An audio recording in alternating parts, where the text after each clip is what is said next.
መንግስት አስደሳች የቤት መረጃ ይፋ አድርጓል። በዚህም መሰረት የቤት ባለቤት ለመሆን የተደራጁና ቅድመ ክፍያ ለከፈሉ የቤት ግንባታ ሊጀመር መሆኑን ሰምተናል።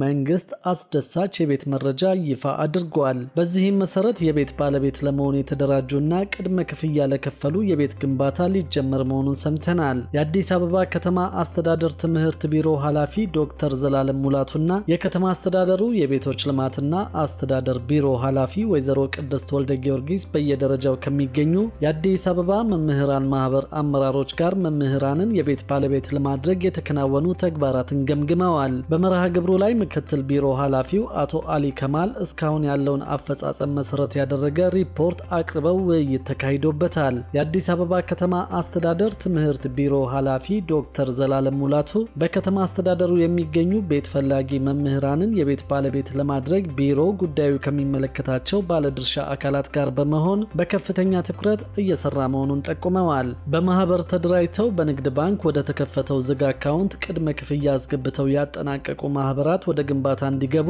ከቤቶች ልማትና አስተዳደርና ከመሬት አስተዳደር ቢሮ ጋር በጋራ እየተሰራ መሆኑንም አመላክተዋል። ኃላፊው አያይዘውም መምህራን በ2575 ፕሮግራም ተደራጅተው የቤት ባለቤት እንዲሆኑ ከተማ አስተዳደሩ ለመምህራን ቅድሚያ በመስጠት ወደ ተግባር መግባቱን ገልጸዋል። መርሃ ግብሩ የመምህራንን ማህበራዊና ኢኮኖሚያዊ ችግሮች በመቅረፍ በኩል የሚያበረክተው አስተዋጽኦ ከፍተኛ እንደመሆኑ በየደረጃው የሚገኙ የመምህራን ማህበር አደረጃጀቶችን ጨምሮ ጉዳዩ የሚመለከታቸው ባለድርሻ አካላት መምህራኑ በተቀመጠው የጊዜ ገደብ ቅድመ ክፍያውን አስገብተው የቤት ባለቤት እንዲሆኑ አስፈላጊውን ድጋፍ ማድረግ እንደሚገባቸው አስገንዝበዋል። የአዲስ አበባ ከተማ አስተዳደር ቤቶች ልማትና አስተዳደር ቢሮ ኃላፊ ወይዘሮ ቅድስት ወልደ ጊዮርጊስ በበኩላቸው ተቋማቸው ቤት ፈላጊ መምህራንን የቤት ባለቤት ለማድረግ ቅድሚያ በመስጠት የተለያዩ የቅድመ ዝግጅት ስራዎችን በመስራት ላይ መሆኑን ገልጸዋል። በቅርቡ ቅድመ ክፍያ ያጠናቀቁ ማህበራት ወደ ቤት ግንባታ እንደሚገቡ በመግለጽ ቅድመ ክፍያውን ያላጠናቀቁ መምህራንም ክፍያቸውን በመፈጸም የቤት ባለቤት እንዲሆኑ ጥሪ አቅርበዋል።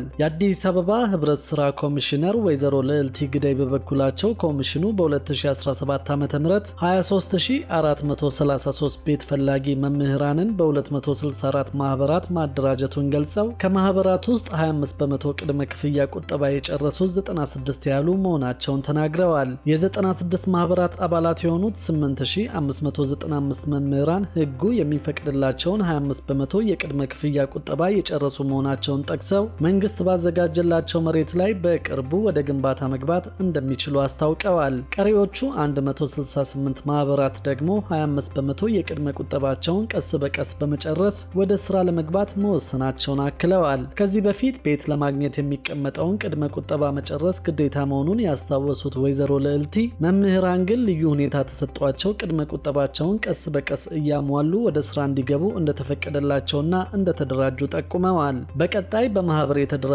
መምህራን በየክፍለ ከተሞች በተከፈቱ 11 የኢትዮጵያ ንግድ ባንክ ቅርንጫፎች ዝግ አካውንት ከመክፈት ጀምሮ መተዳደሪያ ደንባቸውን አጽድቀው ህጋዊ ሰርተፊኬት መውሰድ እንደሚኖርባቸው አስረድተዋል። የኢትዮጵያ ንግድ ባንክ በ2575 መርሃ ግብር ለመምህራን ቅድሚያ በመስጠት በዝቅተኛ የወለድ መጠን ብድር ማመቻቸቱንና የከተማ አስተዳደሩም ከሊዝ ነፃ መሬት ለማቅረብ ዝግጅት ማጠናቀቁን የአዲስ አበባ ከተማ አስተዳደር ትምህርት ቢሮ ኃላፊ ዶክተር ዘላለም ሙላቱ ተናግረዋል። ስምምነቱ ቀሪ ስራዎችን በጋራ ለማከናወንና መምህራን በፍጥነት ወደ ቤት ግንባታ እንዲገቡ የሚያስችል መሆኑን አክለዋል። ከዚሁ ጎን ለጎን ከአዲስ አበባ ከተማ ቤቶች ልማትና አስተዳደር ቢሮ ጋር በመሆን የመምህራንን የመግዛት አቅም ያገናዘበ የቤት ግንባታ በማከናወን እነሱን ተጠቃሚ ለማድረግ እየተሰራ መሆኑን ገልጸዋል። በ2018 የመንግስት ዋና ትኩረት የኮሪደር መስፋፋት እንዳልሆነ የአዲስ አበባ ከተማ አስተዳደር በቅርቡ ማስታወቁ ይታወሳል። ከንቲባ አዳነች አቤቤም የዓመቱ ቅድሚያ የሚሰጠው የቤት ግንባታና